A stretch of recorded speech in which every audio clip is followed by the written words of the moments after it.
Welcome to this explainer. Today, we're going to unpack the wildly fascinating and frankly, super complex history of Lilith. Now, when you hear the name Lilith today, you probably picture a powerful, independent spirit, maybe even a fierce rebel standing up against the patriarchy. But, believe it or not, her tale is literally one of the world's oldest surviving ghost stories. And as we dig into the original source texts, you'll see her story is actually way more nuanced and a whole lot darker than modern interpretations alone might lead you to believe. So, let's dive right into this incredible paradox. How on earth did an ancient, child-snatching terror transform into a modern champion of independence? I mean, the absolute whiplash of this evolution is just staggering. This isn't just a simple mythology lesson either. It's a profound mirror reflecting human psychology, deep societal anxieties, and shifting power dynamics across literally thousands of years. Here is our roadmap for the explainer today. We're going to hit 4 distinct eras. First, ancient Mesopotamian demon roots. Second, Adam's rebellious first wife. Third, the modern symbol of empowerment. And finally, the enduring cultural debate. We are tracking a single mythological thread, all the way from the very cradle of civilization, through the Middle Ages, right into the late 20th century, and up to the debates we're having today. Just think about that for a second. How does a myth survive for thousands of years? Well, it mutates in the shadows, constantly adapting to the specific fears and desires of whatever civilization happens to be telling the story at the time.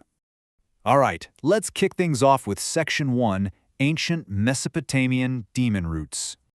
Our journey actually begins in ancient Sumerian, Akkadian, Babylonian, and Assyrian cultures. Back then, the earliest predecessors of Lilith weren't heroes. They weren't even a single character. They were an entire class of terrifying, winged nocturnal creatures associated with severe misfortune. For instance, you have the Lilu and Lilitu. These were male and female wilderness spirits who were directly blamed for the devastation of infant mortality. Then, you've got the Lili. This literally translates to Maid of Lilith, and they were female demons who were sexually aggressive and specifically targeted sleep-in men. And finally, the Lamashtu. Just picture the sheer terror of this entity, a total nightmare fuel concoction with a lion's head, the teeth of a donkey, and the razor-sharp talons of a bird. Her sole purpose? Roaming the night to attack pregnant women.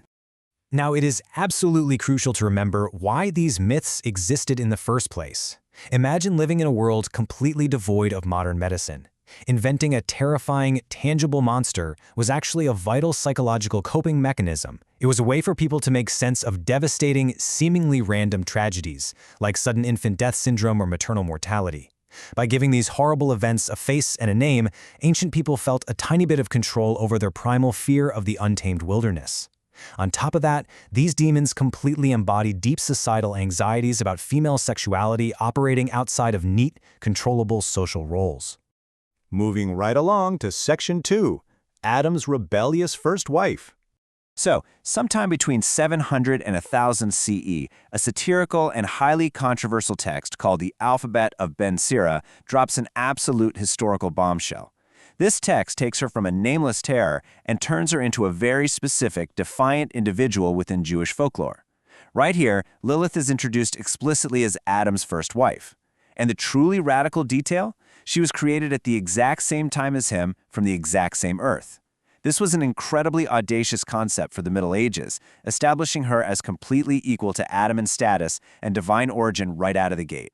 Imagine being a reader back in the 8th century and encountering a female character looking the first man dead in the eye and demanding absolute parity. When Adam demands she submit to his authority, she just flat out refuses. She objects to the traditional marital position with this powerful declaration: "We are both equal, for we both were created from the earth." She actively chooses to reject societal expectations entirely, forging her own path rather than accepting subjugation.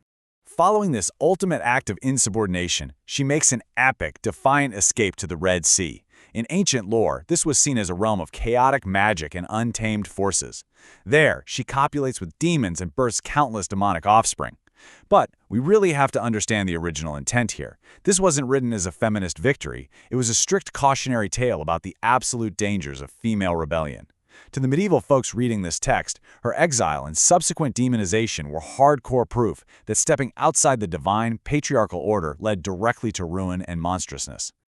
This dark mythology is then vastly expanded in the Kabbalistic tradition, which is a deeply mystical and esoteric branch of Judaism. In foundational texts like the Zohar, Lilith gets woven into the very fabric of the cosmos. She comes to embody the Sitra Achra, which roughly translates to the other side.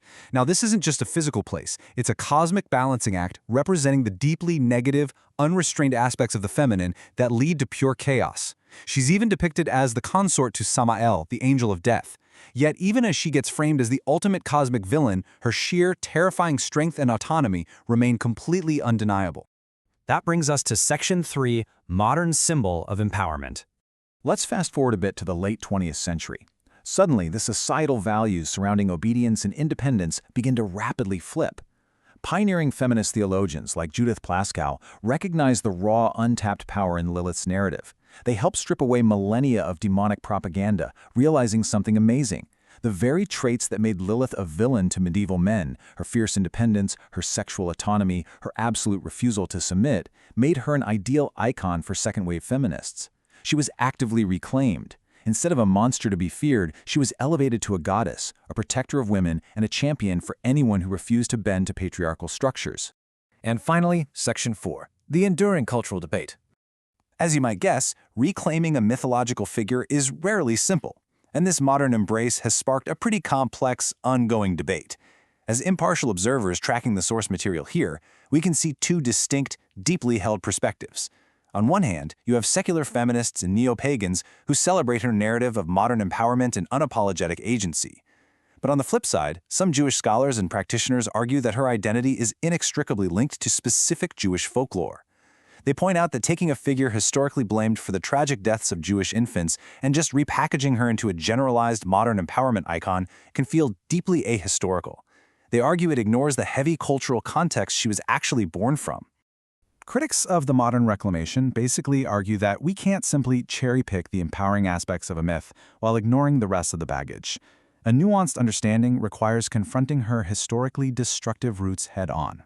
The core tension really lies in the fact that her rebellious spirit is fundamentally tied to her ancient role as a bringer of disease and a literal terror to mothers and children.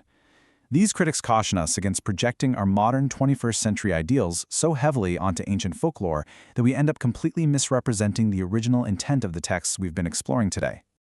Ultimately, the real enduring allure of Lilith lies in her profound ambiguity. I mean, she is simultaneously a demon and a goddess, right? A potent symbol of both deep-seated fear and radical empowerment. By navigating all these rich historical nuances, we can clearly see how Lilith acts as a cultural mirror.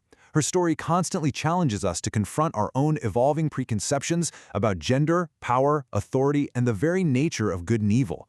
She literally reflects the landscape of whatever era she finds herself in. I'm going to leave you with this final thought to take away, inviting you to reflect on the immense, enduring power of myth in our everyday lives. How much of our modern world, our values, our debates, and our most celebrated icons is still shaped by the lingering shadows of ancient folklore?